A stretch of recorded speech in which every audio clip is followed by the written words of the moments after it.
El volumen, ya nos están escuchando, pienso. Bueno, sí, como no. ¿Ya? ¿Te están viendo? Y ahora sí. Entro. Hola, ¿qué tal? Buenas noches a los que nos acompañan. El Machín está haciendo sus ensayitos porque dice que quiere heredar ahora el programa del Atrio. Lo vamos a cambiar al Atrio de San Pedro, pero no, pues no sé. Vamos a hacer unas votaciones a ver si ¿A cuál atrio? el Atrio de San Pedro es que de la parroquia de San Juan Bautista, de San Miguel el Y no tiene atrio. no tienes Vale, Atrio. no tiene atrio. En las graditas ahí. Ahí ha sido el contacto. Más bien el templo. No podremos hacer una campaña de juntar firmas en todo San Miguel para que el ayuntamiento ceda como atrio. Qué buena idea, ¿verdad? No sé, a lo mejor después de esto la gente dice, vamos a hacerle un atrio a la parroquia de aquí de... Del Señor de la Misericordia. Señor Cura En San Miguel el Alto, Jalisco, por si acaso. Y después van a platicar con los vecinos a ver si pega. No, pues que le hagan como tipo peatonal, ¿no? Pues aquí se van a hacer calles peatonales aquí en San Juan con tanta afluencia de autos y se los van a ingeniar muy bien. Que no hagan algo así en San Miguel. Claro, normal. Pero aquí ha tenido San Juan de los Lagos históricamente. En cada pueblo tiene como el centro y la calle principal, en la cual dices, esta es la calle más importante. En ocasiones están dos calles importantes, recuerdo mucho Yagualica, que tiene la calle que le llaman la derecha y la izquierda. La de entrada y salida. Y la de la entrada no sé como y Facundo salida. Cabral o qué, eso de que a alguien en un pueblo pues se le ocurrió hacer una calle, pero tenía un solo sentido. Los que pasaban por ahí nunca regresaban. Cállate. Pero y después, con el tiempo, aquí en el caso de San Juan de los Lagos, históricamente ha tenido tres calles principales. En el primer milagro de la Virgen de San Juan, donde está la placita y era la calle principal. Después, con 150 años más, donde es actualmente la parroquia San Juan Bautista, y estaba la imagen de la Virgen de San Juan. Enfrente había un cementerio donde actualmente es el mercado. Y fue la calle principal, lo que ahora se llama Francisco Javier Nuño y Burgos enseguida. Y después cambió el centro, la plaza y en la actual Catedral Basílica. Entonces ha cambiado, la han movido, se ha movido. La imagen, y donde está la imagen, ahí es la calle principal. Interesante. Muy bien. No Sí, leo. sí, interesante. Y si leo, no se me entiende. Pues buenas noches a todos, bienvenidos. Hoy 17 de octubre, 9:27 de la noche. Estamos nuevamente con el padre Miguel González Peña, que muy amablemente desde el día de ayer nos dejó con un tremendo cantidad de inquietudes, ¿no? Y que por eso el día de hoy queremos aprovechar. 300 temas ahí. Cada vez que hablaba era un nuevo tema, otro tema. Y dije, ya, párale, basta. Hasta ahí, pero hoy vamos a retomar uno de ellos. Y el padre Héctor me ha pedido así encarecidamente, yo me estaba negando mucho y dice, yo quiero dirigir hoy el programa, sobre todo tomar la iniciativa y hacer las preguntas al padre Miguel. Entonces pues yo voy a estar un poquito más en los controles el día de hoy, aquí checando los audios, y el padre Héctor... No tan así, ciertamente no. No te alcancé a decir un poco, pero le dijera, Miguelón, ¿sabes qué? Sabes tanto, hablas tan rápido que tú mismo... Y tan bonito. Y tan bonito que Casi te convenzo. haces un alto para que Mata hable algo y me das chances de hablar tantito. Por cada vez que me hables, una hamburguesa. Aprovechando que hoy venimos uniformados. Ahora sí. De palomitas. ¿De cachetones? Igual que apenas que vemos en la pantalla es lo que estaba viendo. No, y lo que falta. Puse el gran angular a las cámaras porque no, ahora... Dije, para que, como que el padre Machín ya no. Sí, luego está tu nutrióloga, ¿cómo? ¿Gótico? La Goti. Saludos a la Goti. Como buen influencer haciendo publicidad. Sí, el otro día dije, bueno, pues en estos 14 kilos que he perdido desde el año pasado hasta ahora, me han llamado algunas personas y me dicen, padre, ¿cuál ha sido la receta? Y la primera que les digo, hacer oración, ir a misa. Y ella dice, no, pues no. Ustedes sabrán. ¿Cómo que no? ¿Cómo que no?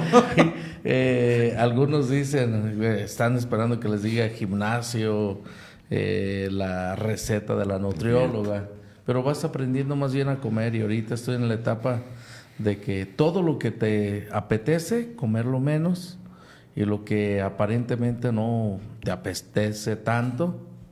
¿Te apetece? No, apetece. Okay. Perdón, me equivoqué.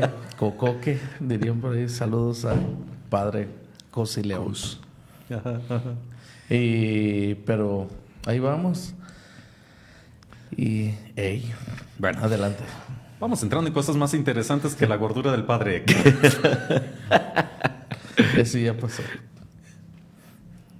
Bueno, hoy vamos a... estuve platicando con el padre Luis Miguel en la mañana, que lo tuve ahí de anfitrión. Al revés. Bueno. Yo fui tu huésped. Tu huésped. Y ya, por cierto, dije, chispas, se me olvidó preparar un lugar. Dije, no te puedo abrir. Llegué ahí al cuarto donde dormí en estos días. No digas. La cama llena de imágenes de la Virgen de San Juan. Le dije, no te fijes cuántos tengo, sino cuánto debo. Mientras no sea llena de peluchitos y cosas así. Sí. No. Todo un taller, ahí tenemos un taller de las imágenes de la Virgen de San Juan. Le dije, vamos, aquello que tanto has aprendido y que falta tanto, a pesar de que en la diócesis de San Juan de los Lagos tenemos lo que se le llama el curso de acción. Cada año nombramos y titulamos el año de pastoral sobre lo que vamos a reflexionar. Hace un año estuvimos reflexionando sobre el tejido social, pero no es que ya lo vimos, ya conocimos y se acabó. El sexto plan de pastoral, a pesar de que nos va marcando un ritmo, necesitamos retomarlo, porque luego sucede que ya después de que el tiempo en el cual debes de meditar, reflexionar, toma de conciencia, aplicar y demás, o no hay tiempo para desarrollarlo, para reflexionarlo, y hasta que pasa es cuando te cae el 20 y dices, ¿saben qué? Ahora sí necesito aquello que teníamos que haber reflexionado, y es necesario en nuestra sociedad. Nosotros somos un texto en medio de un contexto, y el desarrollar el tejido social o ver dónde se está rompiendo el tejido, tener conciencia para yo de manera voluntaria no hacerlo. Adelante. Sí. De hecho, yo me iría todavía un poquito más atrás respecto al curso de acción. Yo la verdad, le tengo mucha fe al sexto plan de acción de pastoral de nuestra diócesis. Somos dos. No, hay más. Sí, creo que de verdad, como siempre lo dijimos desde la elaboración, es un libro vivo. No solamente como referencia, ¿no? Sino en realidad inspira, pues, ¿no? la acción pastoral. Y creo que muy providencialmente, porque a lo mejor puede ser, bueno, yo en mi caso, como que sobre la marcha me voy dando cuenta que hay grandes aciertos, pues, ¿no? En el plan diocesano, y que, no sé si a lo mejor en el momento no lo pensamos como tal, seguramente es inspiración, pero por ejemplo, el año anterior fue sobre la construcción de la paz. Inmediatamente después la reconstrucción del tejido social. Ahora hablamos de la dignidad humana. Cada uno de estos tres temas que van muy de la mano con lo que platicábamos ayer, ¿no? Como los objetivos de la pastoral social, y que tienen que ver con eso, ¿no? Como decías ayer, Sergio, con una iglesia muy en el mundo, una iglesia muy creíble, que no es como, a veces algunos lo piensan como, ¿por qué la iglesia habla del cuidado de la casa común, del cuidado ambiental? ¿No? ¿Por qué la iglesia habla de la transformación social, de economía? Papa. Entonces, a lo mejor algunos lo ven como que no es el campo de acción de la iglesia, ¿no? La iglesia que se ponga a rezar. Sí. No, como que muchos se limita. Y no, al contrario, platicábamos ayer eso, hay un panorama demasiado amplio para la acción. Y de hecho pensaba, yo me quedé así todavía, como decía Héctor, a veces se queda uno reflexionando el tema durante el día. No por querer sembrarle a las personas que son un poquito compulsivas, pero nadie se viene a confesar de que tiró una botella en la calle, ¿no? Nadie se viene a confesar de que, no sé, económicamente no hizo una buena decisión. Nadie se viene a confesar de que no votó en unas elecciones como una responsabilidad o de que no se preocupó por entender quiénes son los candidatos y sus propuestas. Qué bueno que no estamos todavía de lleno para que no nos las vayan elecciones, sí, para que no te tumben el programa. Pero todo este tipo de cosas muy sociales y muy de responsabilidad, la gente dice, pues no, nada tiene que ver, ¿no? Yo me acuerdo que una vez en elecciones, hace creo que 2 años, pues, más o menos cuando hubo. Sí, hace 2 años. Sí les decía en misa, vayan A votar. A votar. A ejercer el derecho al voto. Y les decía, no voy a decir por quién, ustedes, pero vayan, es más... Casi podría afirmar que para muchos puede llegar a ser un pecado no votar, que si simplemente y hubo gente que se rió, ¿no? Y le digo, a ver, esos que se rieron, aquí los espero en la sacristía. Y dicen, no, pues sí, y sí llega a ser una carga, como digamos, una carga moral, no toma responsabilidades sociales. Sí, tal cual. Y bueno, esto, ¿no? Como adentrándonos así un poquito a la sugerencia pues que nos hace Héctor para el tema del día de hoy de la reconstrucción del tejido social. A lo mejor comenzar hablando un poquito lo que ayer quedamos ahí pendientes sobre el trabajo de construcción de paz que hay en nuestro país. Saben que en realidad es como un tema relativamente nuevo, ¿no? O sea, no estamos hablando pues de que a lo mejor haya como magisterio, pues, ¿no? Desde 1980, por decir. Ciertamente está Pacini Miterris, ¿no? Que a lo mejor es como un referente muy importante respecto a la construcción de la paz en la Iglesia Universal, parte del magisterio de San Juan Pablo II, el Papa Benedicto igual, al actual Papa Francisco, pero como la reflexión llevada a la práctica, en realidad nos encontramos en un tema nuevo, ¿no? Donde pudiéramos decir, nosotros estamos haciendo la referencia. O sea, los que de alguna manera estamos involucrados en la construcción de la paz, como artesanos de paz, ¿no? Como el Papa menciona en Encíclica Fratelli Tutti, pues de alguna manera se está escribiendo la historia, ¿no? Específicamente, por decir, en nuestro país. Así a grandes rasgos, ¿no? Les propongo como una línea del tiempo en el tema de la construcción de la paz, porque eso nos vaya llevando ahí poquito a poquito a entender la reconstrucción del tejido, porque parte de ahí.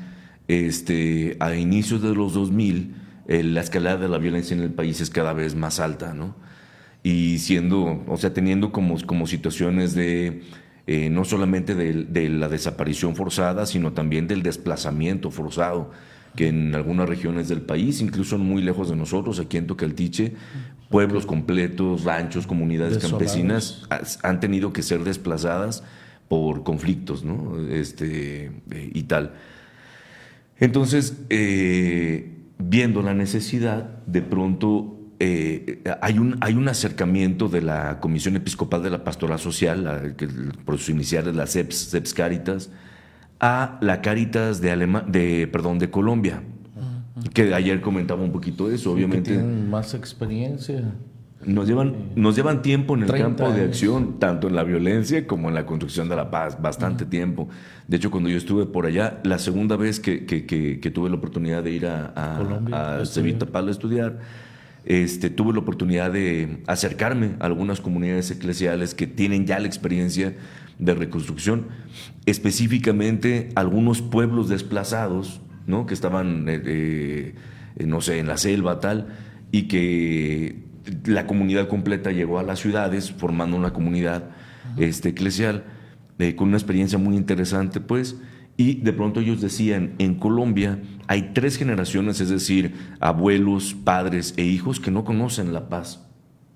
No saben pura violencia, ¿no? Desde las guerrillas, las FARC, etcétera, etcétera, etcétera.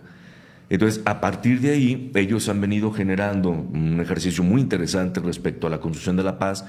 Ya han tenido como ese gran acierto de irse sistematizando sus experiencias hasta lograrlas método, ¿no? O sea, se convierte como en un ABC, en el 1, 2, 3, ¿no? De cómo Cómo de pronto yo en un primer momento que soy impactado por la violencia o por alguna expresión de la violencia, cómo yo puedo comenzar, ¿no? Entonces, esas experiencias llegan a México, a la arquidiócesis de Acapulco y de Morelia, ¿no? Y empiezan a hacer como una experiencia propia, ¿no? Lo que ahora llamaríamos como la experiencia México, pues, ¿no? Que se le da como ya un lenguaje propio, con experiencias locales, etcétera.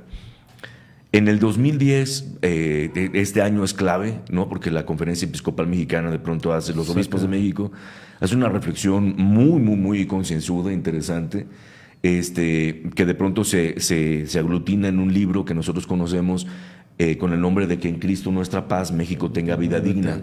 No, con la metodología de ver, pensar, actuar, se hace un acercamiento a la realidad, un diagnóstico interesante respecto a lo que está pasando en el país en esos momentos con el impacto de la violencia, una iluminación, ¿no? Con el magisterio de la Iglesia, la Sagrada Escritura respecto al tema, y 100 líneas de acción. 100. Son 100 líneas de acción. Es interesante recordar, es el 2010 por aquellos contextos históricos en el cual dice la Iglesia se ha quedado callada, ha pasado algunos acontecimientos y no ha hablado nada, y podríamos decir, ¿cómo que no? Y este documento en el 2010, ¿en qué quedó? Por aquellos que son de memoria corta o no lo recuerdan. O que simplemente no conocen del tema. O no conocen, entonces es importante recalcar. Sí, hay una aportación interesante, les digo, para nosotros es como libro de cabecera. A partir de ahí, la experiencia de Acapulco, de Morelia, se empieza como a detonar, pues, ¿no? A llevar a otros lugares, con sacerdotes referentes, que son, creo yo, pieza clave, pieza fundamental en toda esta estrategia de construcción de paz. Algunos obispos referentes también que han sido así como pieza fundamental, Monseñor Garfias, por ejemplo, ahora arzobispo de Morelia, Monseñor Guillermo, que en paz descanse, que también estuvo asesorando la dimensión de fe y compromiso social, ahora Monseñor Hércules, también auxiliar de Morelia. Pues básicamente con ellos pues no se lleva a cabo como todo este trabajo ya ahora en el campo de acción, ¿no? En aquel momento la dimensión nacional se llamaba, a ver si recuerdo, justicia, fe, reconciliación y paz. Fe política, no me acuerdo, eran como 5 aspectos que trabajaba la dimensión nacional. Después con Monseñor Guillermo se reduce pues el nombre y la misión, visión de la dimensión se reduce a fe y compromiso social. Seguimos con el tema de la construcción de la paz. Ahora podemos decir, somos 15, 16 diócesis en el país. Que faltarían 105 diócesis porque somos 120 diócesis alrededor. Pero estos, los que estamos, hay una experiencia muy concreta de transformación social con enfoque en construcción de paz, que vale la pena pues voltear a ver, porque hay algo ya programado, ¿no? O sea, exacto, se convierten como en esas, a lo mejor pudiera ser como pequeñas experiencias, o aquello que comenzó siendo como una primera experiencia, por ejemplo, la misa por los desaparecidos, esta actividad que nosotros conocemos como la siembra de cruces, no sé, de pronto como un primer impulso por tratar de atender el tema, a de pronto tener ahora metodologías concretas con las cuales nos lanzamos, ¿no?, al tema de construcción de paz. Nuestra pastoral no es de confrontación, nosotros sería como absurdo o muy poco coherente, pues, no, que saliéramos a construir la paz peleando con los demás. Haciendo guerra. Exacto. Le dirían a la Madre Teresa de Calcuta, ¿no? Oiga, venga, no puede venir a un congreso porque vamos a hablar sobre la guerra. Dijo, hasta que hagan un congreso sobre la paz, ahí me invita. Sí, no es y entonces podríamos decir, interesante, ¿no? Cómo nosotros como iglesia tendremos el estandarte es la paz y no la guerra. Y que es lo que nosotros alcanzamos a ver es la guerra. Entonces, existe una batalla antes. Sí, es un trabajo en positivo, ¿verdad? O sea, hablamos de la paz, hablamos de Jesucristo, príncipe de la paz. O sea, es hablar en positivo, que ¿no? Llegó y entró en un burrito, perdón. En un pobre borreguito. Iba a ser asinello, dirían en latín. en un burrito, perdón, córtale, Mata, por favor. Sí, ya me estoy durmiendo. Pero, y tenía todo ese simbolismo, ¿no? Si entraba a Jerusalén en un burrito o entraba en un caballo. Un burrito significaba entraría como los profetas de la paz, y a caballo simboliza la fuerza, la rapidez, el vigor de un Como caballo, autoridad. la guerra, la fuerza. Entonces, Sí. Y bueno, los proyectos preventivos también en los que participamos ahí varias diócesis. Entonces pudiéramos como ver, ¿no?, el conjunto de las acciones ya más específicas que se han llevado en el tema de construcción de paz desde el 2000 hasta el 2023, ¿no? Porque, bueno, yo lo que alcanzo a ver, nosotros como diócesis nos unimos a estos proyectos en el 2018. Tuve la oportunidad de estudiar con la Dimensión Nacional de Fe y Compromiso Social el Diplomado de Transformación Social con enfoque en construcción de paz. Esa fue como la primera oportunidad. ¿Saben que estuvo interesante?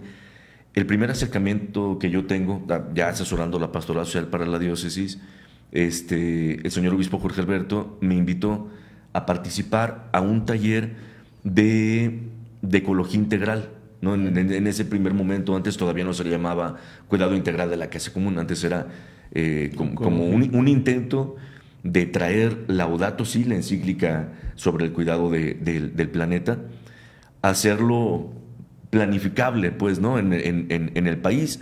Participamos en ese primer taller nacional, éramos 16 diócesis, creo también, muy interesante, pues, el taller, y empezando a elaborar un proyecto, pues, ¿no?, del cuidado del medio ambiente para la diócesis.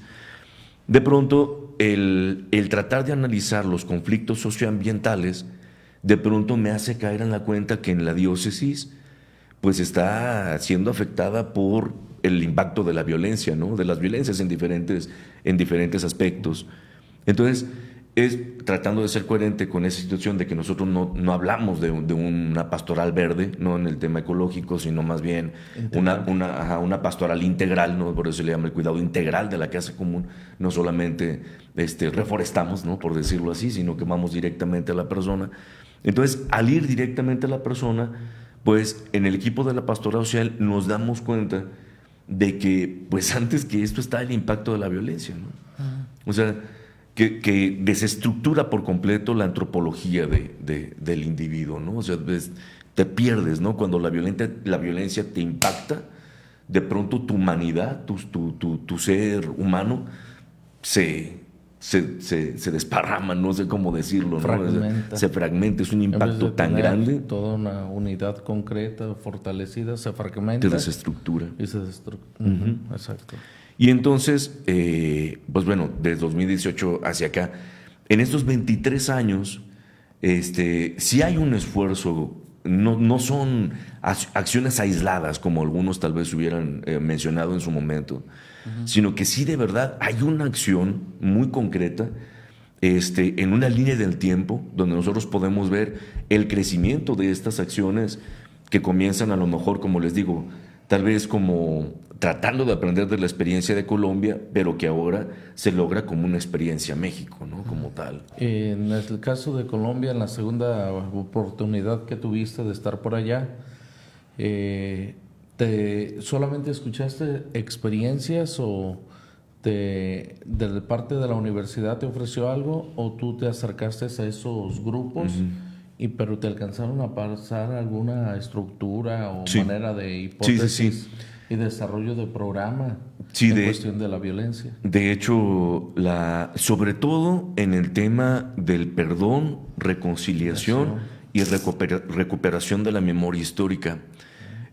Nosotros tenemos el programa de acompañamiento a personas vulneradas por las violencias, donde actualmente, pues, en nuestro centro de escucha atendemos 2 grupos de familiares de víctimas de desaparición forzada. Entonces, tratamos metodológicamente de que las personas que en un primer momento, cuando se acercan al programa de acompañamiento, se autodenominan víctimas, ¿no?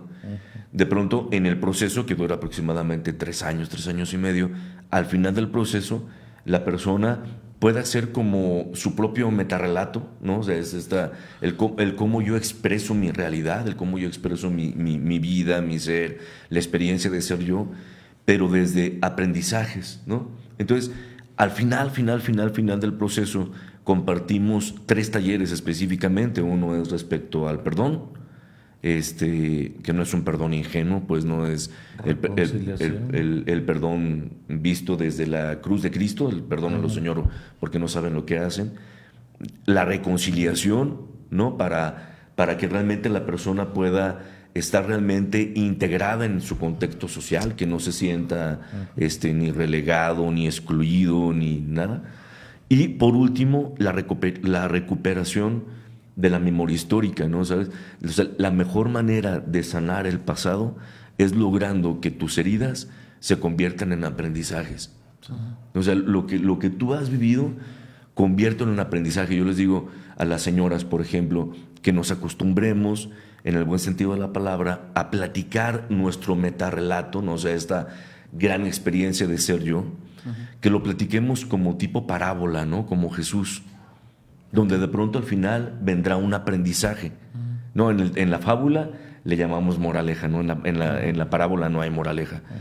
Pero es como esta experiencia sencilla de hechos concretos de la vida, situaciones simples de las cuales podemos aprender y significar los grandes misterios de la vida, ¿no? En el caso de Jesús en las parábolas, el reino de Dios, ¿no? Igual nosotros, ¿no? Como aprendemos del pasado cuando transformamos nuestras experiencias vividas en aprendizajes, ¿no? Y entonces la persona que en un primer momento se experimentaba víctima, pues ahora está ayudando a otras mujeres, ¿no? Lo que le llaman ahora la sororidad, o sea, la mujer ayudando a la mujer. Hago la referencia porque son grupos mayoritariamente femeninos. El Papa Francisco en una de las homilías decía que una persona que ha sufrido mucho deberá de tener adquirir cierta sabiduría. Porque te puedes encontrar con una persona en la cual le dices, a ver, tu historia, ¿cómo está? Y te encuentras, ellos lo mencionan en un primer inicio como una desgracia, ¿no?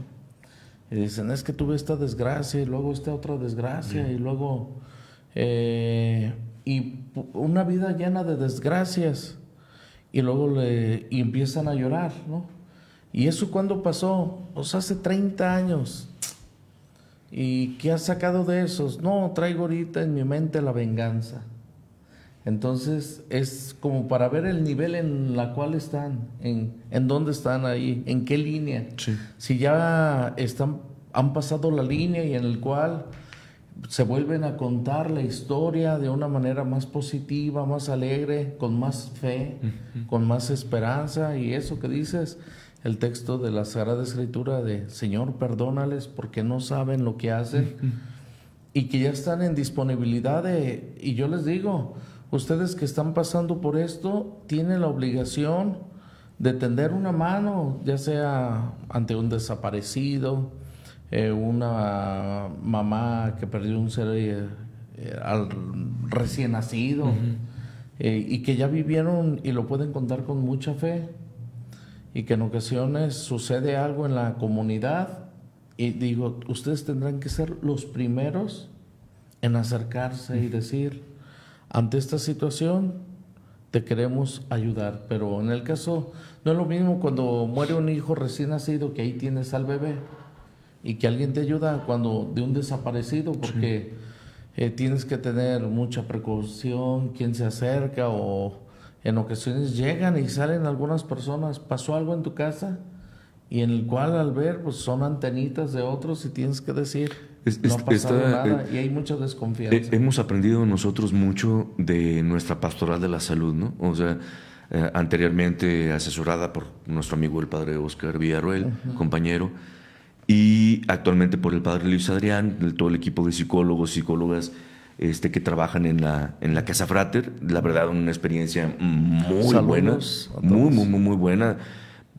¿Cómo decir? Es digno de hablarlo, de exponerlo, que la gente sepa lo que se tiene en Casa Frater, ¿no? Porque es muy bueno la experiencia, y se ayuda a muchas personas, pues, ¿no?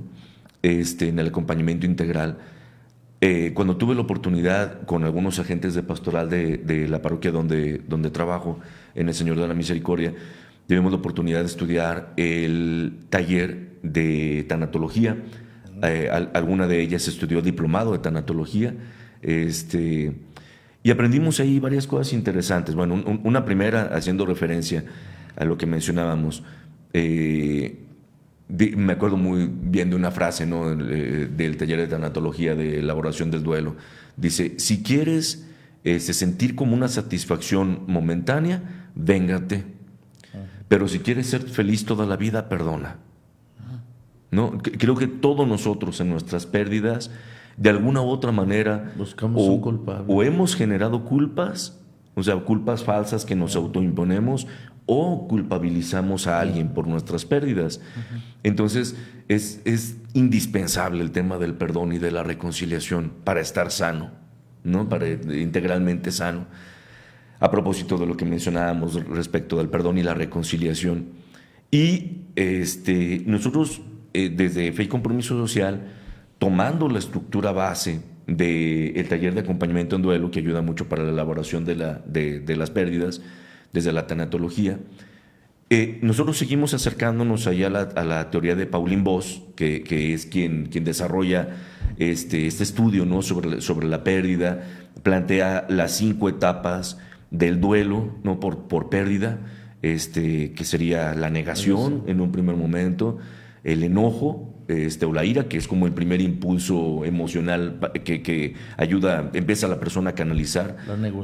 La negociación, que sería la tercera etapa, o el regateo también se le llama, es cuando viene uno aquí a San Juan a comprar cajeta o a comprar colchas, ¿no? Me la dejas más barata, mira que esto, empieza uno a negociar la vida. La tristeza, que curiosamente, en todo el proceso de la elaboración del duelo, las emociones que vemos ahí muy presentes son el enojo, la ira y la tristeza. Comúnmente la gente identificamos la tristeza y la ira como emociones negativas, ¿no? En realidad la emoción no es ni negativa ni positiva. La emoción es ahí, ¿no?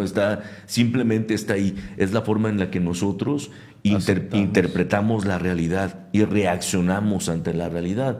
Entonces, curiosamente, la tristeza se convierte en respuesta, porque es la 4ª etapa de 5. La aceptación. Cuando tocas fondo en la tristeza o la depresión, viene la 5ª etapa, que es la aceptación. Esa es la teoría de Pauline Boss, no las 5 etapas para la elaboración del duelo. Seguimos estudiando a Pauline Boss y de pronto nos damos cuenta que ella también elabora lo que se le llama el duelo ambiguo. Ella comienza a estudiar primero a las personas que tienen Alzheimer, ¿no? Que es como un primer acercamiento, donde de pronto es, bueno, a ver, el cuerpo de la persona está aquí, no puede ser mi papá, no sé, el cuerpo de mi papá está aquí, pero su mente ya no está. Entonces sé que es mi papá porque es su cuerpo, pero de pronto pues él ya no me recuerda, él ya no me reconoce, se comporta de manera distinta, yo sé que ya no es mi papá, ¿verdad? Y es súper doloroso. Porque de pronto sí lo estoy viendo. Y de pronto algunas frases que dice me lastiman. Entonces yo tengo que aceptar la realidad en la que se encuentra mi papá, ¿no? Es eso, el cuerpo está ahí, pero su mente no. Y de pronto hay otra circunstancia donde el cuerpo no está y no sabemos dónde está. Pero la persona emocionalmente, intelectualmente, está todo el tiempo ahí presente. Y puede ser por desaparición, ¿no? Independientemente de cuál sea el tema de la desaparición, o por migración. Muchas de nuestras mamás salteñas viven el duelo ambiguo, porque saben que tienen a sus hijos, pero los tienen allá, bastante lejos, pero los veo aquí en una videollamada, pero están allá. Entonces, es como, por decir, cómo tratar de armonizar. También en el caso de la separación en una familia, ¿no? Aunque no esté tan lejos, pero se separa el papá o la mamá de los hijos. Y aunque no estén lejos, pero el hecho de no verlos, sé que tengo, pero no lo veo. Sí. O no me permiten verlo. Ahí es donde nosotros empezamos a desarrollar, como les digo, a partir de la estructura básica que nuestra Pastoral de la Salud nos ofrece en el acompañamiento en duelo. De pronto, Pauline Boss identifica 7 etapas para el duelo ambiguo, ¿no? ¿En cuál sería? Algunas se prolonga, por ejemplo, la negociación es un poquito más prolongada. Aparece una etapa diferenciada que se le llama la búsqueda, que comienza con la búsqueda del familiar, ¿dónde está mi familiar? En el caso de la desaparición forzada, y que después, muy interesante, en la persona, en el buscador, en la buscadora, que siempre son mayoritariamente buscadoras, los colectivos de búsqueda en el país, mujeres. Mis respetos, son puras señoras. Son mayoritariamente señoras. Son las más valientes. Y han encontrado, son las que han encontrado las narcofosas. Sí. ¿no? Bueno, esta búsqueda del familiar que no está y que después se va a convertir como en una búsqueda que me ayuda, que me lleva a la trascendencia. ¿No? Es una búsqueda de mí mismo, ¿no? Cuando se logra como direccionar correctamente, pues, ¿no? De una manera más positiva. Porque en el caso de una madre que quien ha llevado 6 meses en su vientre al hijo, tiene ese sentido de pertenencia y esa legamen o unión fuerte, tan fuerte, que al saber que la violencia ha violentado a su hijo, y después de pasar cierto, no sé si en estos 7 aparecerá, de que pierden el miedo. Llega un momento en el cual se hacen tan valientes y dices, oiga, y disculpe, ¿por qué está tan valiente o por qué no tiene miedo en esta etapa en la cual está en la búsqueda? Dice, porque el miedo se murió. Si ya mataron a mi hijo, ya todo puede, hay que ir por la ganancia. Pasan como a otro nivel. Es un nivel que nosotros no alcanzamos a entender por ser hombres, ¿verdad? Por no vivir la maternidad. Por no vivir la maternidad, no alcanzamos. Por más que un libro nos pudiera compartir, decir.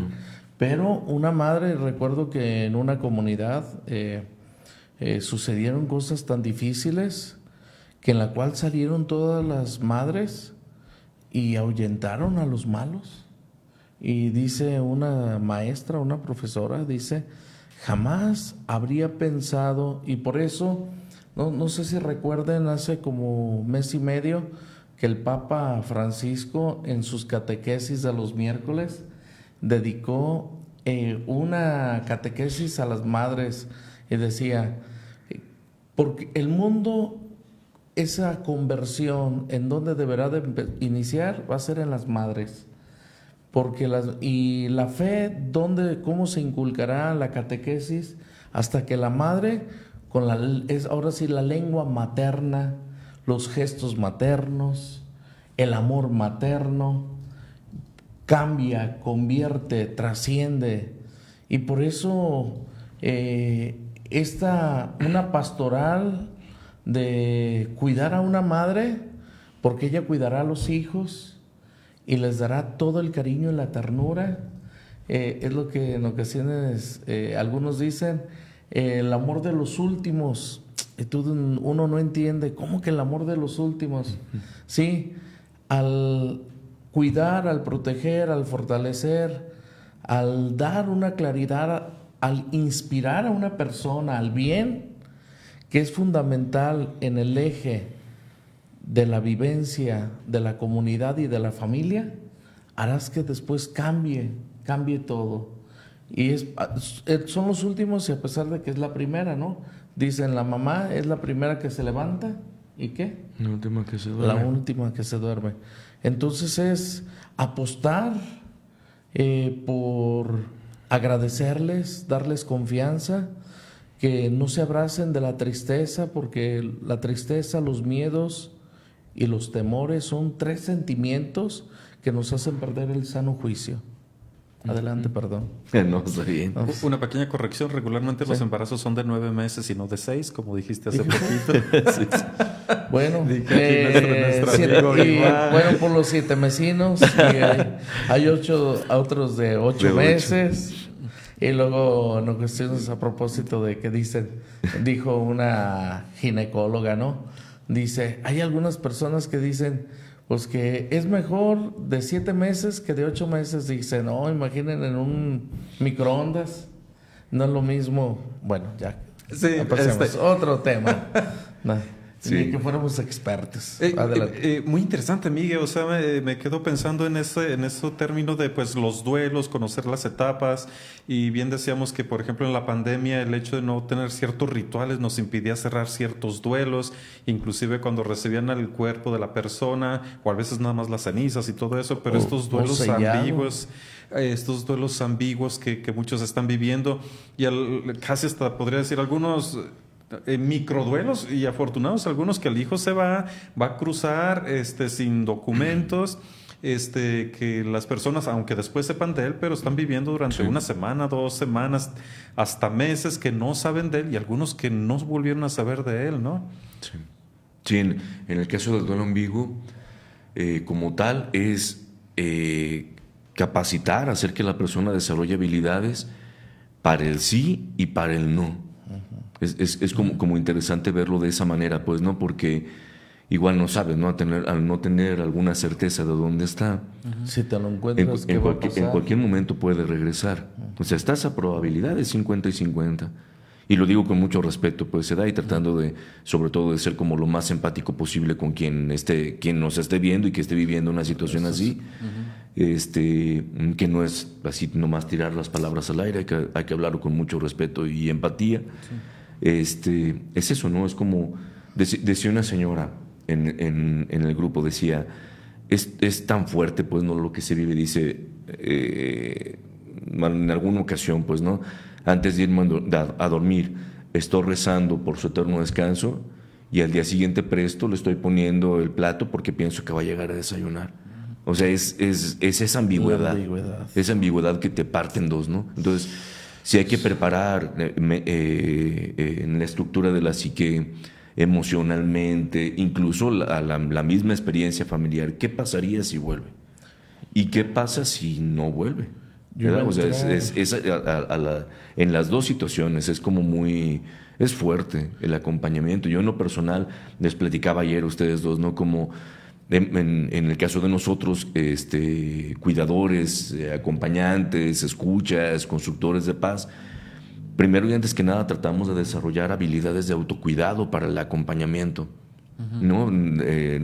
Recibimos terapia psicológica, tenemos acompañamiento de parte de la Dimensión Nacional, nos ofrecen también ese acompañamiento formativo. Como ayudar al que ayuda. Tratamos de estar todo el tiempo en comunicación y en escucha entre nosotros, entre los cuidadores, porque es muy desgastante, el acompañamiento es muy desgastante. A mí me gustaría que habláramos un poquito de todo esto, pero como que concretizando más. No hay respuestas totalitarias, no hay fórmulas mágicas, aun cuando ya se hayan hecho los pasos a partir de un duelo, pues no es una matemática de esto. Los tiempos son diferentes para cada persona, las situaciones y todo. Pero se podría, no sé, que nos pudieras dar una idea como de una, guía básica de supervivencia, como algunos dicen, ante una situación así. Por ejemplo, si un vecino sabe, si un pariente sabe, si un primo sabe de alguien que tiene una situación así, ¿qué sería como las primeritas recomendaciones, no? Porque puede haber muchas teorías, como digan, no teorías, sino gente se fabrica cosas como, no le llores, porque si le lloras a lo mejor no lo vas a asumir, o no sé qué.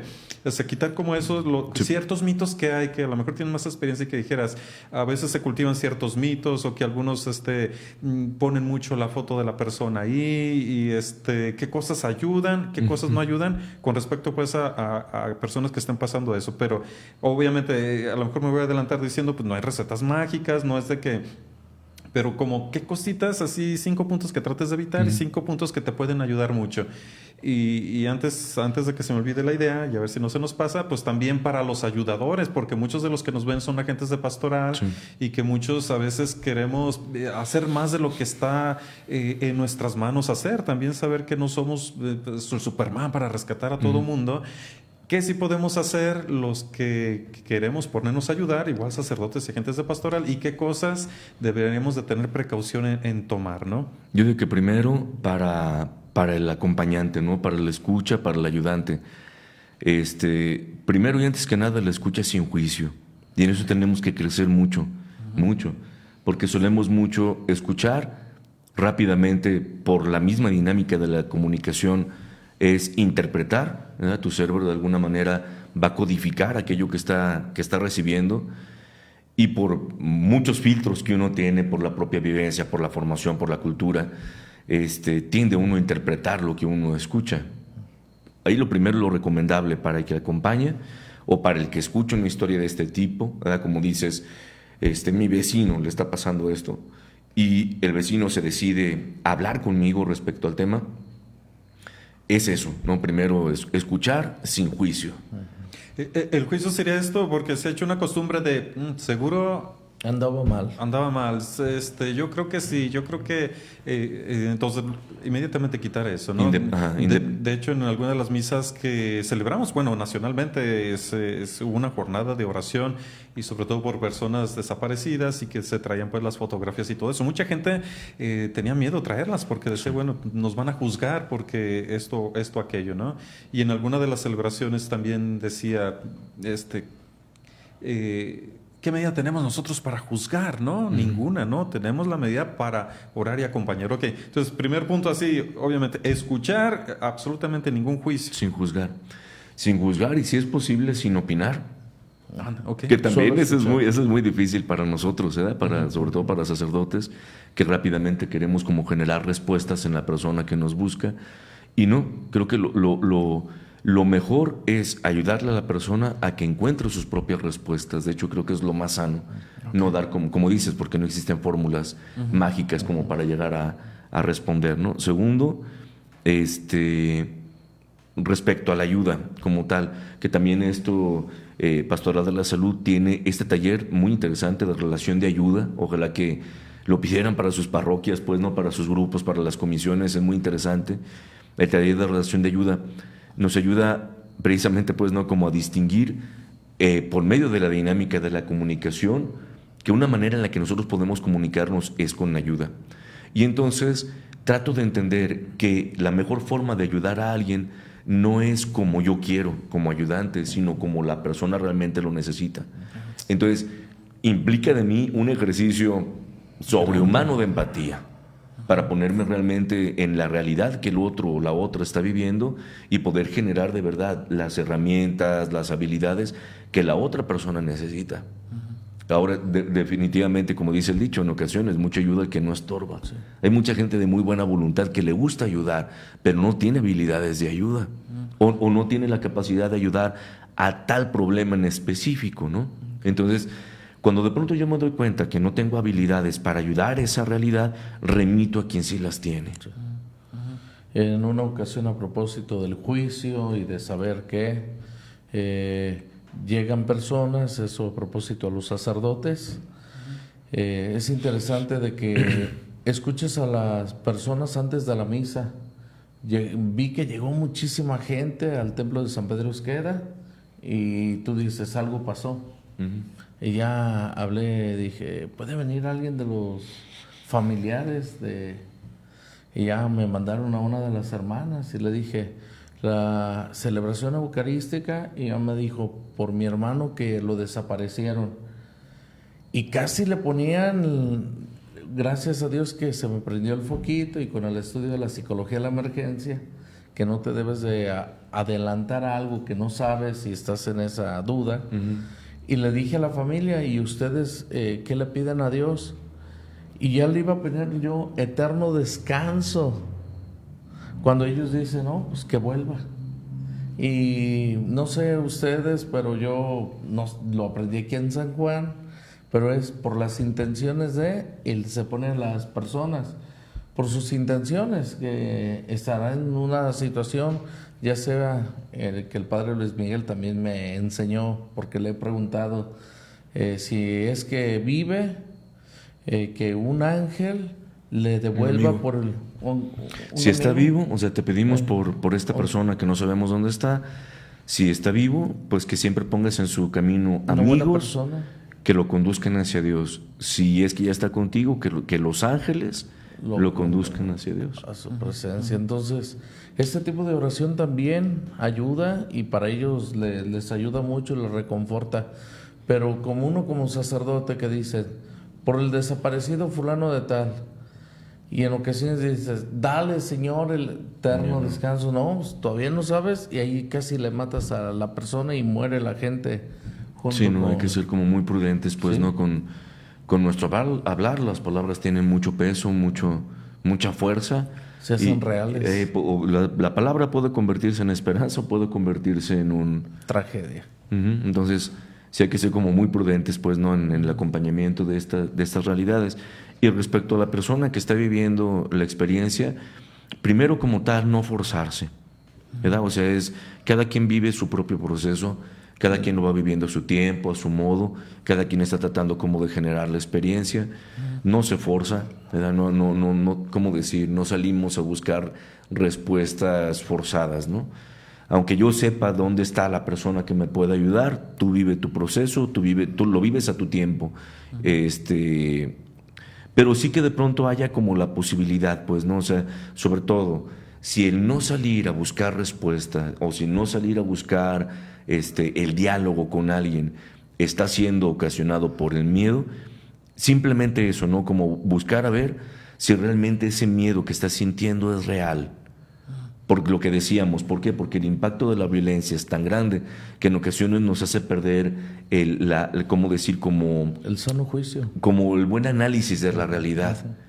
Y a veces yo interpreto que la situación que estoy viviendo es demasiado grande y por lo mismo me genera mucho miedo.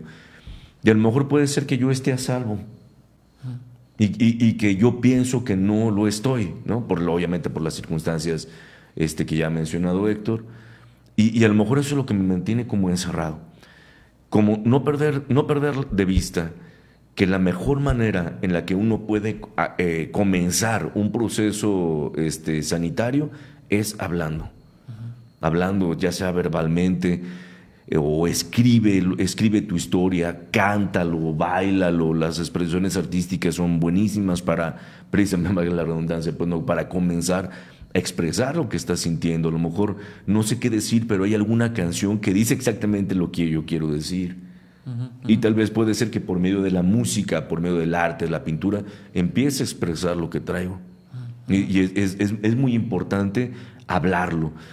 Entonces, lo que se recomienda en un primer momento no es el acompañamiento grupal, sino el acompañamiento personal. En el sigilo de la reconciliación, del sacramento de la confesión sería lo mejor para que la persona se sienta segura de que está hablando y que su historia va a quedar precisamente en el sigilo. Como allí interesante pues cuando vienen, porque muchas veces los sacerdotes también nos sentimos como necesidad de dar respuesta a todo, ¿no? De que viene y alguien platica una situación complicada de estas y de muchas otras, y a veces digo, ¿qué le digo? ¿Qué le voy a dar una solución a esto y lo otro, ¿no? Y a lo mejor la persona también viene, padre, ¿qué hago? Y saber que, por lo que estás diciendo, que en parte es, te voy a escuchar, quisiera tener una varita mágica, así como para solucionar una situación de un hijo que anda en malos pasos o de una complicación complicaciones matrimoniales, pero también en estos casos, ¿no? Y que no se sientan decepcionados si a lo mejor el sacerdote dice, ¿sabes qué? Estoy confesando, hay 15 personas detrás de ti, te escucho con la mayor empatía que puedo, voy a orar tu situación que estás, te escucho, te doy la bendición, la absolución si en la confesión hubo algunos pecados,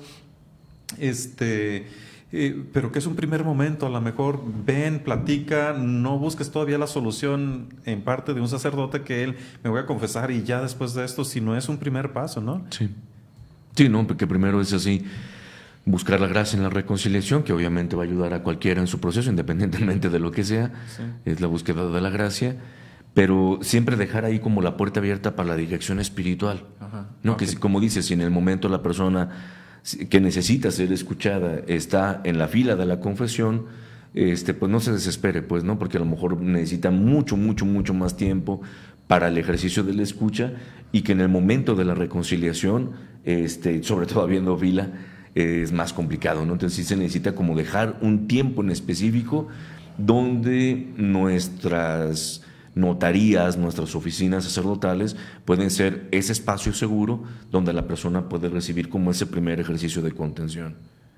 Y también yo invitaría mucho, pues, porque me saltan así como un montón de inquietudes que podrían ser interesantes, porque alguien dice, bueno, estamos en esta parroquia, mucha gente que nos ve es gente de Estados Unidos que también sufre esto. A lo mejor los de Estados Unidos sufren estos duelos ambiguos desde otro punto de vista, ¿no? Desde que está allá y toda su familia está de este lado, por decirlo así. Muere un ser querido y no pueden venir y tantas cosas. Y ¿no? más complicado de resolver y decir cómo o qué, vamos, no me gusta como en estos casos decir qué tips, porque parecían recetas mágicas, pero ¿cuáles son los pasos que alguien puede seguir? Por ejemplo, tú dices, pues acercarse a un sacerdote. Si no tiene la oportunidad, pues también hay gente muy buena en las cuestiones profesionales, como un psicólogo, ¿no? Que nosotros también vamos a terapias. Creo que de los que estamos aquí, todos hemos llegado sentados con mucha humildad ante alguien que inclusive a lo mejor no es sacerdote, pero tiene este tipo de herramientas que son expertos, ¿no? Igual no tenemos todas las respuestas en el campo humano, gracias a Dios, y que eso nos hace crecer en humildad como sacerdotes. Pero bueno, a lo que voy es que gente que tenga iniciativa dentro de un pequeño grupo y digan, pues de nosotros, ¿quién es el que, me voy a ser medio atrevido, quién es el que tiene más aptitudes, actitudes o talentos de cuestión de empatía? Vamos a mandarle un curso de tanatología, como los que está ofreciendo la diócesis, como los que ofrecen algunos grupos de psicólogos. Entre todos apoyamos, o de cada parroquia apoyamos a alguien, a uno de los agentes que es muy empático en esto y que me va a asesorar o me va a ayudar, ¿no? Yo creo que sería algo. Creo que ahora en nuestra diócesis y en prácticamente todas las diócesis hay agentes que son psicólogos, que precisamente por vocación también se ponen, o algunos que son maestros, que muchos de ellos dan catequesis y que tienen mucho la habilidad o la sensibilidad. Entonces, como decir, ¿qué estrategia voy a hacer? Bueno, pues yo como sacerdote a lo mejor no alcanzo, promuevo a alguien, uno o dos, que se vayan a uno de estos cursos, que vengan, me platiquen como sacerdote un poco, y que yo ya sé que cuando viene una persona en una situación de estas, le digo, ¿sabes qué? Voy a platicar con estas personas y que apoyo, ¿no? Sí, y así tal cual, o sea, mientras de pronto se genera como una estructura profesional, pues sí, recomendar a cualquier persona que lo necesite, que hable. Porque ciertamente hacemos referencia, pues, ¿no? Como a la profesionalización de la escucha o del acompañamiento, que obviamente sí tiene que ser desde el ámbito profesional. Pero voy a decir algo obviamente sin demeritar el ámbito profesional. Pero es bien interesante, por ejemplo, lo que logra el cantinero, lo que logra la que pone las uñas, lo que logra el barbero, lo que no, o sea, el taxista, ¿verdad? El taxista, que tienen habilidades de escucha impresionantes y que muchas personas poniéndose las uñas, haciéndose la barba, te platican todo ahí, ¿no? Y esta persona, sin saberlo, está escuchando, sin juicio, hace contención, acompaña. La persona está bien contenta, ¿no? Con las uñas puestas, con la barba hecha. Llegaste a... El dentista, ¿qué sería? Pues el dentista no tanto, porque pues no puedes hablar ahí. No, pero...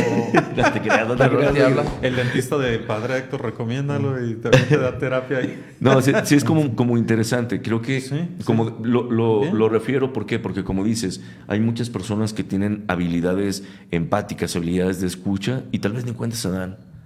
Y que son buenísimas precisamente para acompañar, pues, ¿no? Este tipo de procesos. Muchos de nosotros, también creo que lo que decía hace rato es muy honesto y habrá que decirlo, ¿no? Todos los padres que ya hemos tenido la experiencia de recibir algún acompañamiento terapéutico, deberíamos de decirlo más en voz alta. Sí. La verdad, ¿para qué? Porque de alguna u otra manera hacemos más normal el acompañamiento terapéutico, ¿no? O sea, que no se le vea con el tabú o el mito de que solo es para locos, ¿no? O sea, no es así. O sea, muchos necesitamos el acompañamiento terapéutico y lo hemos recibido, ¿no? El profesor, la primera pregunta que hizo fue, levante la mano el quien no necesite acompañamiento. Y yo levanté la mano. Y alguien que estaba a mi lado dijo, solamente los tontos no necesitan. Y a un lado de mí me dijo un compañero, ¿quién levantó la mano? Y yo dije, sabe.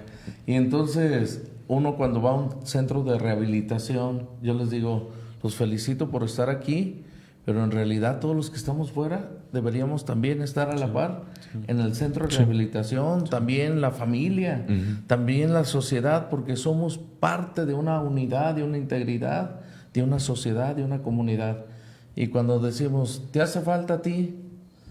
Oye, ¿ya has ido?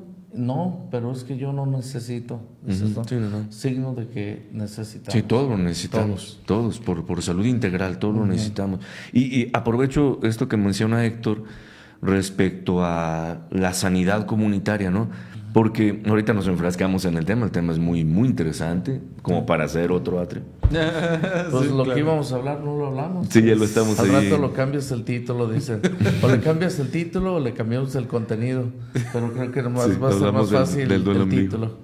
El duelo ambiguo. Pero bueno, tratando de conectar con la reconstrucción del tejido, ¿por qué comenzamos hablando de la construcción de la paz en esa experiencia muy concreta que tenemos en nuestro centro de escucha, con el programa de acompañamiento a personas vulneradas por las violencias?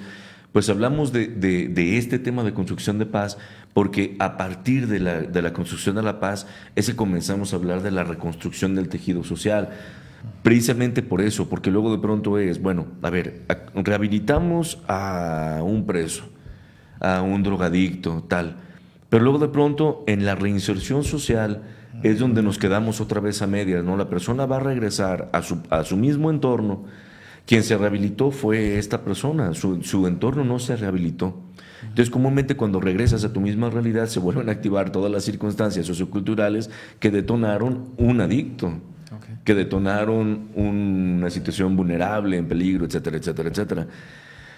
Entonces surge como esta propuesta, hay muchas experiencias en el campo de acción, ciertamente, pero hacemos referencia a una muy, muy, muy importante del padre Jorge Atilano, sacerdote jesuita, que últimamente pues, ha estado como muy en el escenario nacional. El padre Atilano logra una sistematización de algunas experiencias que la Compañía de Jesús ha tenido en diferentes partes del país, en Cherán, Michoacán, en Zapopan, en varios lugares donde ellos tienen comunidades, donde logran, como decía, ¿no? como una experiencia que luego después es sistematizada, convertida en un método, ¿no? Y entonces viene esta propuesta de la reconstrucción del tejido social, una apuesta por la paz, que es un libro, de hecho lo pueden encontrar, está en internet, lo pueden comprar en internet, ojalá que lo compraran. ¿Cómo se llama el libro? Es Reconstrucción del tejido social, una apuesta por la paz, del padre Jorge Atilano, SJ, sacerdote jesuita. ¿En la actualidad dónde vive? ¿En México? No sé dónde esté radicando, sí, está en México, pero no sé específicamente dónde radique. Pero es quien ha llevado ahorita a cabo todos los trabajos de los conversatorios por la paz en el país. Fueron pues prácticamente ahí promovidos por la Compañía de Jesús. Interesante. Muy, muy, muy interesante. Entonces en este libro, que como les digo, no es teoría, sino que es una experiencia llevada a la sistematización de un método, de pronto se nos propone que la reconstrucción del tejido social es lograr la propia identidad comunitaria, ¿no? Asimilando la comunidad con todo, por decirlo así en sentido positivo, con todo el impacto cultural, social, de relaciones que tiene para lograr como su propia identidad. Una vez delineada su propia identidad, está, o se reconoce, pues, ¿no? En relación, en sus niveles de relación. Y esos niveles de relación se les llama vínculos, ¿no? La capacidad que la comunidad, ya con una identidad propia, tiene para desarrollar vínculos en relaciones, y también la habilidad de ponerse de acuerdo, ¿no? O generar consensos. Entonces, es lo que le llamamos el IVA, identidad, vínculos y acuerdos. Entonces, pudiéramos platicar como un poquito pues, así, por ese lado para ir a la reconstrucción del tejido, ¿no? ¿Cómo fue con el lenguaje de señas? El lenguaje de señas era identidad, vínculos y acuerdos. Me voy a salir un poquito del tema, espero no salirme mucho, porque hemos estado hablando mucho de métodos, de pasos, de estructuración, de cosas así. Y para mucha de la gente que nos escucha, yo creo que hasta suena raro. Dice, ¿cómo voy a superar algo por medio de pasos, por medio de un taller? Porque a veces la idea de un taller es pues, un taller de carpintería o algo así. ¿Cómo hay un taller donde se trabaja internamente? Yo creo que mucha de la gente que nos escucha no se ha parado en ningún tipo de taller, ni siquiera un taller de oración y cosas así. Le ha de sonar un poquito raro cómo funciona eso. Para eso quisiera como una experiencia muy personal, aprovechando y tocando un poquito en esto. Miren, En el caso de mi familia, pues mi papá es alcohólico y por mucho tiempo tomó y tomaba mucho, ¿no? Periodos más, periodos menos. Y lo puedo decir pues con mucho orgullo, orgullo no de que tomaba, sino que al final lo superó y es una persona rehabilitada.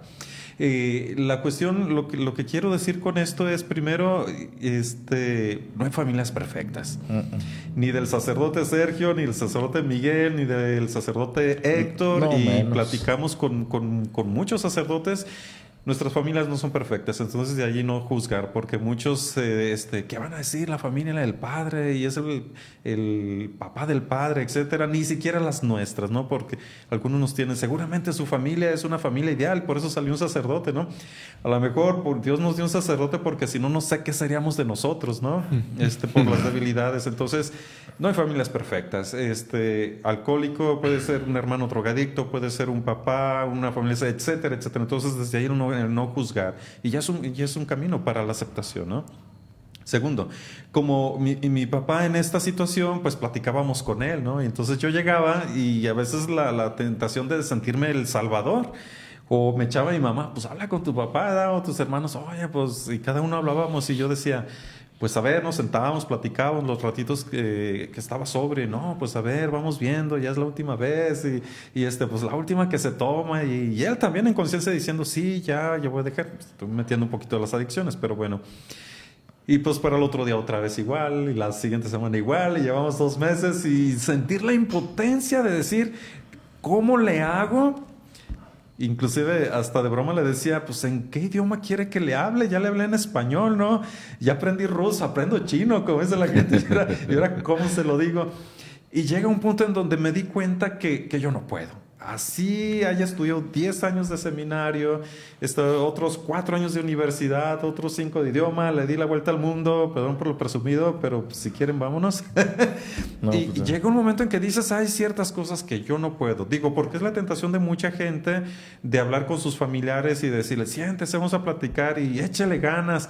Y a veces el échele ganismo, a veces llega a ser un insulto para el proceso natural de una persona. Entonces, que muchos sepamos, no lo sabemos, o sea, no hay familias perfectas, no lo podemos todo.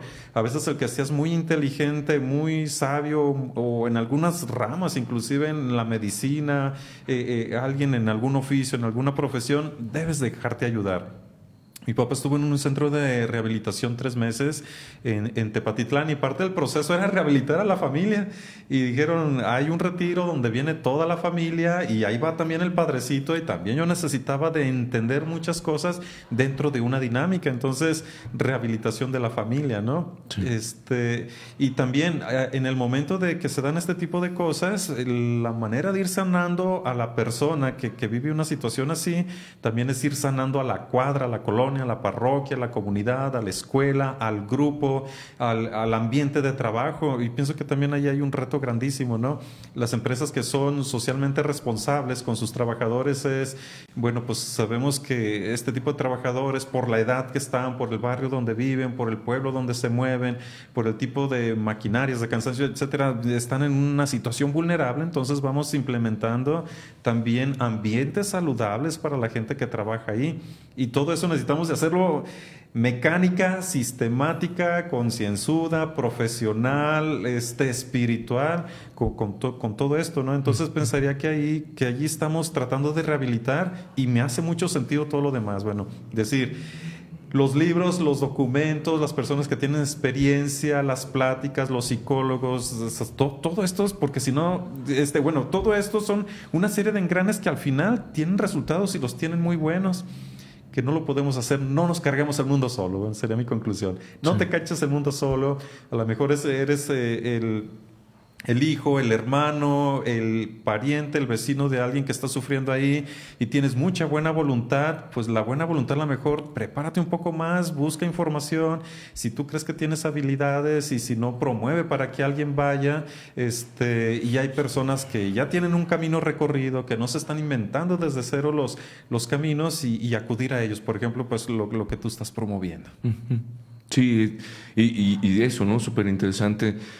Yo a veces les digo, por ejemplo, a los familiares que tienen alguna adicción, primero identificar, es una enfermedad, y habrá que tratarlo como tal, como enfermedad. Entonces nos damos cuenta que la familia como tal, pues no es centro de rehabilitación, la familia como tal no somos psicólogos, bueno, a excepción de algunos que obviamente por profesión lo han estudiado, pero la mejor manera que la familia tiene para sanar ese tipo de heridas o para acompañar, pues no, este tipo de procesos es en el amor. Eso es lo que la familia puede dar, debe de dar. No el juicio, no el reproche, no el reclamo, no es amando como nosotros nos sanamos. Habrá que darnos cuenta de que una persona que ha llegado a una situación tan arraigada de una adicción es porque posiblemente hay una razón de ser fundamentada en carencias, ¿no? Y que luego la respuesta no va a ser el rechazo de la familia, al contrario, va a ser la aceptación, el amor, el reconocimiento. No es un premio para el que está haciendo mal las cosas, ¿no? Creo que desde mi punto de vista, creo que moralizamos mucho, ¿no? nuestras propuestas. Y este tipo de propuestas no deben de ir con el filtro de estás haciendo bien o estás haciendo mal, sino estás enfermo. Estás enfermo y ¿qué tienes que hacer para sanar? No es un paso moral. En un primer momento creo que es un paso hacia la sanidad. Ya después veremos, ¿no? Cómo se va evolucionando la persona para llegar al paso moral. Creo yo, no sé, igual cualquiera me va a decir, está mal, con todo derecho pueden hacerlo, pues, pero creo que muchas veces, enfatizamos bastante el tema de ser santos, que está bien, claro, todos desde el bautismo recibimos un llamado a la santidad, pero creo que previo está el llamado a estar sanos, porque una persona que no está sana no puede lograr la santidad. Una persona que mentalmente no está sana, que emocionalmente no ha perdonado, que incluso físicamente no está sana, encontrará muchos obstáculos para la santidad. Creo que la sanidad y la santidad van de la mano. Alguien lo decía así. Es integralmente complementario, no sé si coincidan, no sé. Hay que estar bien para hacer el bien. Totalmente. Hay un pasaje de la Sagrada Escritura que salió de 3 meses hacia acá y que en la meditación por primera vez dije, ese pasaje ya lo he comentado en otra ocasión. Jesús dice a los discípulos, vayan, expulsen a los demonios, sanen a los enfermos y denles la buena nueva. Entonces la evangelización no es que todos tengamos que ser exorcistas, pero cuántos demonios en un vicio y en todas las circunstancias de la vida, pues esa conversión, ¿no? Y la mejor el decir me he equivocado, he fallado, me acerco a que me libere por el sacramento de esos demonios que traigo. Y luego después la salud, la sanación, que es también el sacramento de la reconciliación que sana. Y entonces ya estaré en disponibilidad de recibir esa semilla de la buena nueva, de la palabra de Dios. Entonces somos obra en proceso. Quisiéramos ya con una bendición que fuéramos hombres perfectos, pero entre más pasa el tiempo, diría San Pablo, entonces porque soy débil, ahora soy fuerte, pero por la gracia y la misericordia de Dios. Hay algo interesante, pues, ¿no? Porque luego de pronto el padre Atilano en el libro de Reconstrucción del Tejido Social habla del IVA, de Identidad, Vínculos y Acuerdos, como componentes básicos para la seguridad. O sea, la sociedad debe tener esos componentes básicos para sabernos en un espacio, en un lugar seguro, ¿no? Entonces, lo primero que tiene uno que hacer para experimentarte seguro es que tú sepas que tú eres tú.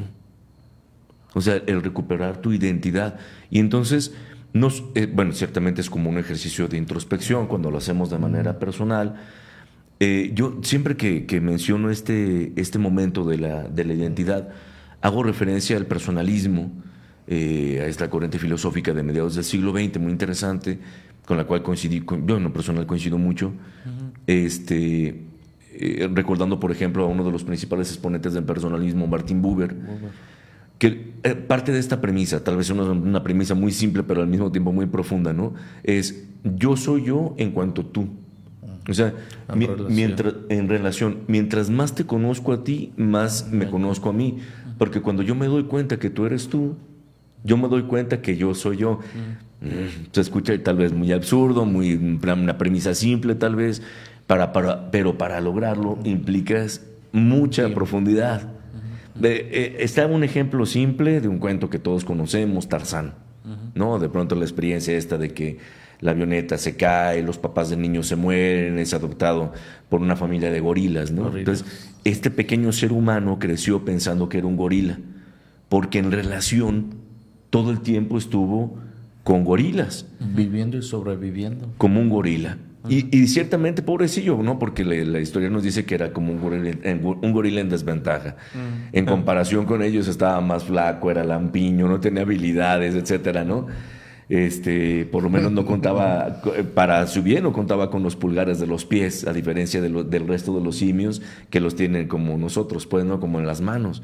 Es como si los simios tuvieran 4 manos, ¿no? Y este solo 2. Bueno, total, él se sentía defraudado de sí mismo, con la autoestima baja, por saberse en una identidad, ¿no? Y él decía, pues mi identidad es ser gorila y no soy un buen gorila, ¿no? Pero de pronto resulta que él descubre que él es él cuando entra en relación con Jane. Nada menso, ¿no? O sea, de pronto entra en relación con otro ser humano y sobre todo, pues, que es la chica de la que se enamora, y entonces él rápidamente descubre y dice, no, hombre, yo de menso yo no soy gorila, yo soy como ella, ¿no? O sea, viene como esta referencia a otro ser humano que le ayuda a él a autoapropiarse de sí mismo, ¿no? Entonces empieza a desarrollar las habilidades que son propias de un ser humano, etcétera, ¿no? Lo que es propio del cuento. Pues a ti y a mí nos pasa lo mismo todos los días, bueno, a lo mejor no con Jane, pero ¿no? O sea, en relación con los demás, ¿no? Es donde yo encuentro mi identidad. Cuando llevo esta experiencia del personalismo a la vivencia comunitaria, es todavía el doble de interesante, porque es la comunidad que luego de pronto empieza a entrar en relación con su propia cultura, con los usos y costumbres que le hacen ser ella misma, ¿no? Y que le dan una identidad como tal. Entonces, expresiones folclóricas, gastronómicas, artísticas, culturales, maneras organizativas, laborales, etcétera. Todo eso se convierte en la expresión de una cultura, de una comunidad, que socialmente expresa rasgos culturales. Entonces, es importantísimo que nuestras sociedades de pronto tengan una identidad clara. ¿No? De pronto en esta propuesta global que estamos viviendo, sin ponerle ideologías, motes morales, ni bien ni mal, sin nos tocó vivir este mundo globalizado, y que de pronto es muy fácil que nuestra identidad se diluya. ¿Verdad? O sea, es como realmente nos sabemos ciudadanos del mundo, ¿no? Como dice la premisa de la posmodernidad, pero sin perder nuestra identidad. Porque sería el primer componente para sabernos seguros, tener una identidad propia. Entonces, pudiéramos hablar, por ejemplo, de nuestra identidad diocesana, podemos hablar de la identidad de cada uno de nuestros pueblos. Hace rato Héctor mencionaba, interesante, cómo comenzamos la plática con el tema de las calles principales de nuestros pueblos, y cómo conforme la imagen de la Virgen de San Juan se fue moviendo de la pequeña sacristía del primer milagro con la indígena Lucía, ¿no? Que es como la portadora del primer milagro, a la parroquia, el pueblo cambió de identidad. Cuando la Virgen es trasladada de la parroquia al santuario, el pueblo cambió de identidad. Y una diócesis se forja, ¿verdad? No, es muy, muy, muy interesante, pues, ¿no? Como de pronto en ejercicios tal vez simples, donde pensamos que nada va a trascender, en ocasiones tiene un impacto cultural que ni siquiera nos alcanzamos a dar cuenta. Yo recuerdo mucho, por ejemplo, el que fue tu señor cura, nuestro maestro de latín, el padre Gabriel Velázquez, muy paz querido, descanse, muy querido, recordado. Degollado. ¿Cómo trazó tu pueblo? No, el señor cura Gabriel le dio la traza a Degollado, ¿no? El señor cura Flores en San Miguel el Alto, no sé, o sea, aquellos que luego de pronto tal vez, pues en el ejercicio de su ministerio, en el actuar pastoral, etcétera, hicieron un impacto tan grande en las comunidades que gracias a ellos nuestros pueblos son lo que son. Y a lo mejor en el momento ni el señor cura Flores ni el padre Gabriel pensaron, ok, voy a hacer esto para impactar ya aquí unos 100 años y que no. Y sin embargo en lo que haces tiene un impacto tan grande que da identidad, ¿no? Entonces es indispensable asumir este primer componente básico para la seguridad, ¿no? Entonces partimos de la identidad personal, de la identidad comunitaria. Ahora, en el caso de nosotros, desde nuestra experiencia de fe, yo también muy comúnmente hago como esta referencia a que nosotros, bautizados, encontramos nuestra identidad en relación a ese gran tú con mayúsculas, que es el Dios trinitario. Entonces, en relación con Dios Padre, me sé su Hijo. En relación con Jesús, me sé redimido y salvado. En relación con el Espíritu, me sé santificado. Entonces, ahí es donde yo encuentro mi identidad. Yo soy hijo de Dios, salvado por Cristo, santificado por el Espíritu. Entonces, este soy yo. O sea, no puedo decir que no tengo identidad. Tengo identidad. ¿No? Partimos de esa realidad, ¿no? Toda una tarea de vida y que nos va a llevar toda la vida a descubrirnos y seguirnos descubriendo. Como para otro tema. No, para 25 temas. No, y créeme que el programa de hoy hemos tocado tantos puntos y que también sabemos que el Espíritu Santo ilumina porque nosotros traemos planeado algunas cosas y vas caminando, ¿no? Parece como las homilías, ¿no? Las homilías, dependiendo de la sensibilidad, del tacto, del ambiente que estás, pues el Espíritu te inspira por un lado y por otro. Yo invitaría mucho a los que han visto este programa que lo vean en partecitas porque es denso. Sí, es mucho contenido. Es mucho contenido, que lo vean por partes, que consulten porque también es un tema de estudio, ¿no? Sí. Es más, es una conferencia, es la espina dorsal de todo un diplomado, inclusive los temas que se han tocado, que cada uno de ellos tiene una vertiente muy profunda, que si a alguien le han inquietado, busque el material, en internet hay mucho, hay más conferencias, hay libros, que se prepare, que si a alguien le ha suscitado alguna inquietud, que pues acuda. Aquí en San Juan de los Lagos hay los diplomados, estos que se hacen en acompañamiento, en tanatología, mismo en San Miguel están, en otros pueblos de la diócesis, y si en algún lugar hay un grupito fuerte, pues se puede contactar, ¿no? Y casi aventaría el reto para los que están en los Estados Unidos, que también se puede llevar para allá. Hay mucha gente de nosotros que está allá y que tienen voluntad de querer implementar este tipo de cosas, pues que se echen una llamada a San Juan de los Lagos, a su parroquia, a la Casa del Divino Niño en San Juan de los Lagos, pues ahí lo pueden buscar en internet y digan cómo implementamos esto. Buscamos precisamente esto, decíamos ayer, voluntariado y gente que tenga ganas de trabajar y no de brazos cruzados a contemplar qué mal está el mundo, sino decir, y por eso estoy yo aquí, para mejorarlo, aunque sea poquitito, ¿no? Uno de los programas más interesantes y largos de la temporada del Atrio, ¿no? Llevamos 1:21. Y mucha gente nos dice, padre, pues es que no hagan programas tan seguido porque no nos los acabamos y tenemos ahí. Entonces ahora va a ser que se lo vean por partecitas. ¿Con qué terminaríamos hoy? ¿Cuál sería? ¿Con qué nos quedamos? La frase. Bueno, pues eso, ¿no? Esta invitación que ya de por sí hacías, ¿no? O sea, de que no nos quedemos solamente, ¿cómo decir? Yo les comparto mi experiencia, pues, ¿no? Mi experiencia es simple, ¿no? Obviamente no tengo como la razón absoluta, pues, ¿no? O sea, sigo aprendiendo. A mí algo que me ha ayudado mucho en la pastoral social es que luego de pronto me pone como en esa posibilidad de que a mis 48, casi 49 años, estoy en la posibilidad de seguir aprendiendo. Eso me mantiene como muy, muy vivo. Pues no perderse de ahí, ¿no? O sea, como seguir buscando contenidos, hay que seguir aprendiendo, hay que lograr las experiencias propias. Nadie escarmienta en cabeza ajena. Uh-huh. No vengo yo aquí como el que sabe y a compartir con el que no, al contrario, es más bien como una experiencia vivida, que en lo personal me ha ayudado mucho, pues, a mi crecimiento, y que con gusto pues no lo compartimos, yo ahora de manera personal, pero que también está la posibilidad de compartirlo de manera estructural y pastoral, ¿no? Si de pronto hay gente que está interesada en estos temas o que se quieren sumar a los proyectos ya existentes, pues está la puerta abierta.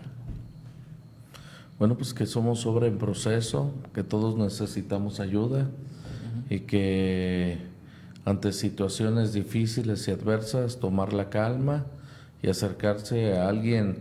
Siempre hay alguien que te da confianza a pesar de la adversidad o del miedo. Dicen, la pandemia más contagiosa es el miedo.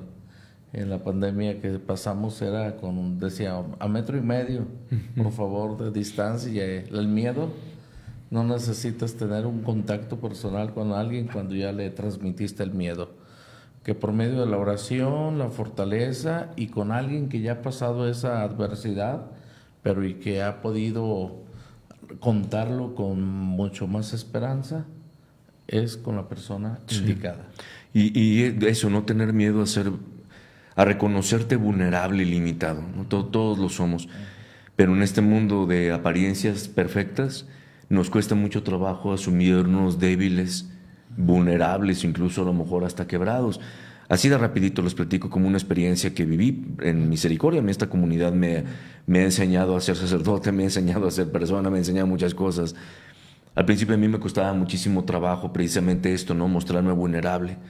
Entonces, pastoralmente hablando, incluso respecto a mi persona, trataba de mostrarme así. Era como el que sabe hacer las cosas. Sobre todo en la pastoral juvenil, creo que durante varios años trabajé así. Era como el que sabe y acompaña al que va aprendiendo. Y de pronto llega como esa situación, les platicaba ayer, de haber trabajado con un equipo de 5 sacerdotes, a de pronto estar trabajando 3 años solo en la parroquia. Era cuando la cuasiparroquia estuve 3 años solo, enseñando a organizarme, enseñándome a hacer mi agenda, enseñándome a descansar, incluso enseñándome a equivocarme, porque no sabía.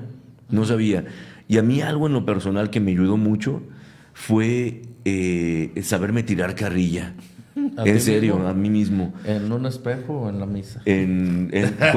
Sobre todo, o en el atrio. No, sobre todo, ¿sabes? Cuando llegaba en la noche al departamento, después de haberme equivocado 4 veces, por decir, en un día, llegar, sentarme en el sillón, pues, y soltar la risa y decir, bueno, más que, o sea, ¿por qué hiciste esto, no?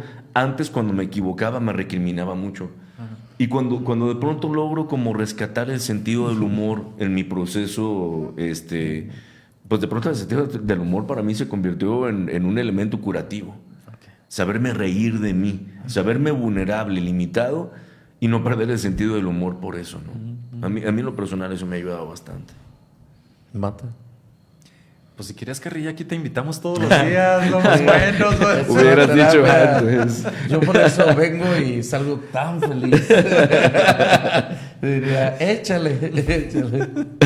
No, pues muchas gracias, encantadísimo. Pues ya dejamos a la gente que se vaya a dormir, ya está saliendo. Ya me estaba durmiendo yo, pero no por el tema, sino por el cansancio. Por el cansancio, sí, bueno. Perdón. Héctor, pues una pequeña oracioncita, sobre todo para gente que está sufriendo de estas situaciones, y nos das la bendición. Bueno, pues ahora nos vamos a encomendar, vamos a pedir por todos los desaparecidos, el beato Fray Reginaldo de San Miguel el Alto, que fue desaparecido, y podríamos decir que podría ser el patrono de los desaparecidos en nuestra diócesis, alguien que nació en San Miguel el Alto y que fue desaparecido en España. Padre nuestro que estás en el cielo, santificado sea tu nombre, venga a nosotros tu reino, hágase tu voluntad en la tierra como en el cielo. Danos hoy nuestro pan de cada día, perdona nuestras ofensas, como también nosotros perdonamos a los que nos ofenden. No nos dejes caer en la tentación y líbranos del mal. La bendición de Dios Todopoderoso, Padre, Hijo y Espíritu Santo, descienda sobre ustedes, permanezca para siempre. Amén. Pues muchas gracias a los que nos acompañaron. Algunos nos preguntan que si va a haber programa el día de mañana. ¿Va a haber programa, señor Medina? Mañana no estoy, pero... Deje saludo a mi señor cura Lalo. Sí, desde aquí le aviso que no voy a estar. ¿Y tú vas a estar? No, bueno, lo más probable es que la siguiente semana estaremos por aquí. Saludos al Monchis, que nos está viendo por ahí. Ay, no, Iván. Ay, qué risa, señora, qué risa. Nicolás por ahí también que estaba, pues muchos compañeros, muchos ex compañeros, pues que siguen chambeando, desde cada quien desde sus puntos donde viven, la gente de Perú, mucha gente de Estados Unidos, pues muchas, ya vámonos, ya déjalos dormir. Bueno, bye, nos vemos hasta pronto, adiós. Chao.